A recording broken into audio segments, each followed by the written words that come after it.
Person ಅಂತ ನೋಡಿದಾಗ ನನಗೆ ಬಂದಿರುವಂತ ಮಾಹಿತಿ ಪ್ರಕಾರ ತುಂಬಾ ಅದ್ಗಜಾಂತರ ವ್ಯತ್ಯಾಸ ಇದೆ. ಅವ್ರಿಗೆ ಬಂದಿರೋ ಓಟ್ಸ್ ನನಗೆ ಬಂದಿರೋಂಥ ಓಟ್ಸ್ ನಾನು ಹೊರಗಡೆ ಇಟ್ಬಿಡ್ತೆ. I think I should be the winner.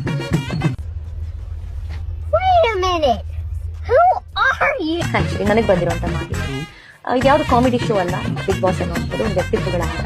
But ಇಲ್ಲಿ ಯಾವ ಮಾನದಂಡದ ಮೇಲೆ ಒಬ್ಬನ ಆಯ್ಕೆ ಮಾಡಿದ್ದಾರೆ ಅನ್ನೋದು ನನಗೆ ಗೊತ್ತಿಲ್ಲ. ಯಾಕಂದ್ರೆ ಇಡೀ ಮನೆಗೆ ನಾನು ಸಮರ್ಪಿಸ್ಕೊಂಡಿದ್ದೆ. ಹೇಳಿದೆ ನಾನು ನಿಮ್ಗೆ, ಮನಸ್ಸಿಗೂ ಗಾಯ ಆಗಿದೆ, ದೈಹಿಕವಾಗಿ ಕೂಡ ನನಗೆ ಗಾಯ ಆಗಿದೆ. ಅದು ಯಾವ್ದು ನಂಗೆ ಲೆಕ್ಕಕ್ಕೆ ಬರಲಿಲ್ಲ. ಬಿಗ್ ಬಾಸ್ಗೆ ಹೇಗಿರ್ಬೇಕು ಒಬ್ಬ ಟಫ್ ಕಂಟೆಂಡರ್ ನಾನು